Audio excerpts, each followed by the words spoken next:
ធ្វើតាណាចេញក្រៅខេត្តម្ដងជួបរឿងសពគ្រប់ខូចម៉ូតូផងវែងផ្លូវផងឆ្លងសាឡាងផងនឹងចង់បាក់រៀបចំអីវ៉ាន់ធ្វើតាណាទៅលេងអ៊ំនៅខេត្តកំពង់ឆ្នាំងហើយខ្ញុំជិះតាមផ្លូវកាត់អត់ជិះតាមផ្លូវជាតិទេដោយសារតែឆ្ងាយខ្លាំងពេកហ៊ានខ្លាំងមែនតែនលើកដំបូងក៏លើកទី1ដែរពេលខ្ញុំទៅនឹងល្បីថាផ្លូវកំពង់ឆ្នាំងដាច់ទៅអត់រួចទេទាំងឡាននិងម៉ូតូតាមផ្លូវស្ងាត់សឹងថាអត់មានអ្នកធ្វើតាណាហ្មងតើទៅយូរបានជួបមួយ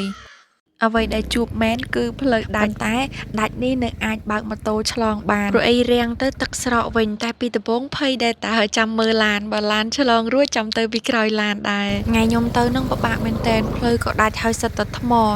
តរំទៅជិះផុតពីព្រំបទល់មួយដល់ព្រំបទល់មួយគិតក្នុងចិត្តថាប៉ណេះរៀងឈប់មកហើយមកតែម្ដងនឹងបានហើយតែនៅពេលដែលជិះទៅមុខទៀតទៅជួបផ្លូវស្រួលដល់ទឹកដីកំពង់ឆ្នាំងស្រុកកំពង់លែងនេះបានអ្វីគ្រប់យ៉ាងផ្លាស់ប្ដូរទេសភាពអត់ដឹងបរិយាយថាម៉េចហើយត្រូវនឹងយើងមកពេលល្ងាចអញ្ចឹងចំពេលថ្ងៃរៀបលេខស្អាតខ្លាំងមែនតើទេសភាពតាមផ្លូវនឹងប្លែកភ្នែក fresh ម្សាហើយមកទទួលអារម្មណ៍ថ្មីនឹងជិះសាឡាងទៀតទិញសពតសិនមនុស្ស1000ម៉ូតូ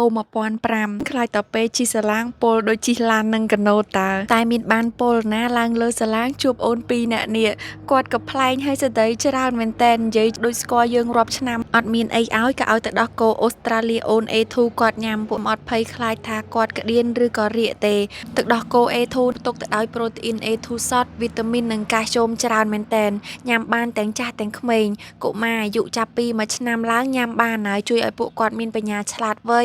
រាងកាយលូតលាស់ល្អរឹងមាំរហ័សរហួនអូនឈីអូនឆថាអរគុណអ៊ីឆ្ងាញ់ណាអូនចូលចិត្តក្មួយខ្ញុំក៏ចូលចិត្តដែរហើយនៅផ្ទះមានស្តុកពេញព្រោះអីគាត់ញ៉ាំជាប្រចាំខ្ញុំភ្លេចប្រាប់បទពិសោធន៍បន្ថែមពេលជិះសាឡាងបើយើងមកតន់គេឡើងអត់អីទេតែបើសិនជាមកអត់តន់វិញយើងត្រូវអង្គុយចាំ1ម៉ោងអីបានជិះបើនិយាយពីលំនឹងវិញនឹងជាងឡាននិងកណូតចុះខ្ញុំគិតថាទោះបីជាអត់មានអូន2នាក់នាំខ្ញុំនិយាយក៏ខ្ញុំអត់ពលដែរចេញពីកំពង់ធំម៉ោង2ថ្ងៃមកដល់កំពង់ឆ្នាំងម៉ោង6:07យប់ពេលសម្រាប់មួយយប់នឹងអត់ដឹងថាម៉ូតូកើតអីទេ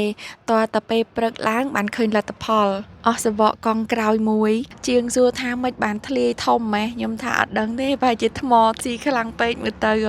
ហើយខ្ញុំមកលេងអ៊ំនៅកំពង់ឆ្នាំងនេះបានសម្រាកតែមួយយប់ទេត្រូវប្រញាប់ឡើងមកបរៀនវិញទៅចូលកងថ្មីផងអាចទុកចោលសោះបានយូរហើយដល់ពេលដែលមកវិញជិះសាឡាងហើយវែងផ្លូវខ្ញុំជិះពេលមកខាងភ្នំដល់ពេលជិះទៅវិញមកខាងភ្នំទៀតសំណាងបានអូនចិត្តល្អគាត់ជួយប្រាប់កុំអីភ័យពិបាកបកទៅក្រោយវិញបណ្ដោយឆ្ងាយផងអ្វីដែលខ្ញុំភ្ញាក់ផ្អើលគឺពេលជិះមកផ្លូវពិបាកខ្លាំង